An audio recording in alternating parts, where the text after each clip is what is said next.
ರಾಜ್ಯ ಸಚಿವ ಸಂಪುಟ ವಿಸ್ತರಣೆಯ ಕಗ್ಗಂಟು ಮತ್ತೆ ಮುಂದುವರೆದಿದೆ. ರಾಜ್ಯ ನಾಯಕರ ಪಟ್ಟಿಗೆ ವರಿಷ್ಠರು ಬೇಸರವನ್ನು ವ್ಯಕ್ತಪಡಿಸಿದ್ದಾರಂತೆ. ರಾಜ್ಯ ಸಚಿವ ಸಂಪುಟ ವಿಸ್ತರಣೆಯ ಕಗ್ಗಂಟು ಮತ್ತೆ ಮುಂದುವರೆದಿದೆ.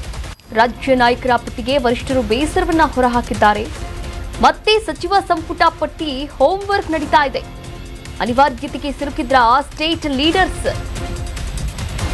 ಪ್ರತ್ಯೇಕ ಪಟ್ಟಿ ನೀಡಿದ್ದ ಡಿಕೆ ಸಿದ್ದು ಮತ್ತು ಬಿಕೆ ಹರಿಪ್ರಸಾದ್ ಹೈಕಮಾಂಡ್ಗೆ ಸಪರೇಟ್ ಲಿಸ್ಟ್ ಕೊಟ್ಟಿದ್ದಂತಹ ನಾಯಕರು 70 ಸ್ಥಾನಕ್ಕೆ 43 ಹೆಸರು ಪ್ರಸ್ತಾಪನೆಯನ್ನ ಕೂಡ ಇಟ್ಟಿದ್ದಾರೆ.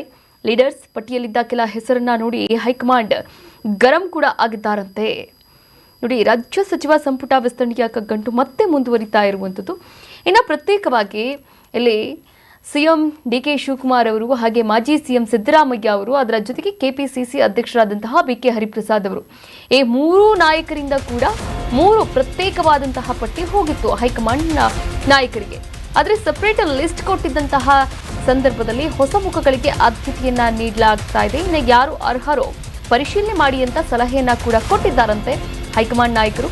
ಹಾಗಾಗಿ ಕೆಲ ಹೆಸರು ಪರಿಷ್ಕರಣೆ ಮಾಡುವಂತಹ ಪರಿಸ್ಥಿತಿ ಕೂಡ ಎದುರಾಗಿದೆ. ಇಂದು ದೆಹಲಿಗೆ ಪಯಣಿಸುವಂತಹ ಎಐಸಿಸಿ ಅಧ್ಯಕ್ಷ ನಾಳೆ ಅಥವಾ ನಾಡಿದ್ದು ರಾಹುಲ್ ಗಾಂಧಿಯವರ ಜೊತೆ ಚರ್ಚೆಯನ್ನ ಕೂಡ ಮಾಡಿದ್ದಾರೆ. ಅಗತ್ಯ ಬಿದ್ದರೆ ಮತ್ತೆ ರಾಜ್ಯ ನಾಯಕರಿಗೆ ಬುಲಾವ್ ನೀಡುವಂತಹ ಸಾಧ್ಯತೆ ಇದೆ. ದೆಹಲಿಗೆ ಬರುವುದಕ್ಕೆ ಸಂಪುಟಕ್ಕೆ ಹೊಸ ಮುಖಕ್ಕೆ ಹೈಕಮಾಂಡ್ ಪ್ರಿಯಾರಿಟಿಯನ್ನ ಕೂಡ ಕೊಡ್ತಾ ಇದೆ. ನೋಡಿ, 3 ನಾಯಕರಿಂದ 3 ಸೆಪರೇಟ್ ಲಿಸ್ಟ್ ಅನ್ನ ಕೂಡ ಇಸ್ಕೊಂಡಿದ್ದಾರೆ ಹೈಕಮಾಂಡ್ ನಾಯಕರು. ಆದರೆ ಇರೋದು 20 ಸ್ಥಾನ, 43 ಹೆಸರು ಕೂಡ ಪ್ರಸ್ತಾಪನೆಯಾಗಿದೆ. ಹಾಗಾದ್ರೆ ಯಾರಿಗೆ ಸಿಗಲಿದೆ, ಯಾರನ್ನ ಕೈ ಬಿಡಲಾಗುತ್ತೆ, ಮತ್ತೊಮ್ಮೆ ಪರಿಷ್ಕರಣೆ ಮಾಡಿ ಅದರಲ್ಲೂ ಕೂಡ ಹೊಸದಾಗಿ ಆಯ್ಕೆಯಾದಂತಹ ಶಾಸಕರಿಗೆ ಒಂದು ಹೊಸ ಅವಕಾಶವನ್ನ ಕೊಡೋಣ ಎನ್ನುವಂತಹ ಒಂದು ಆದೇಶವನ್ನ ಕೂಡ, ಆದ್ಯತೆಯನ್ನ ಕೂಡ ಹೈಕಮಾಂಡ್ ನಾಯಕರು ನೀಡ್ತಾ ಇದ್ದಾರಂತೆ.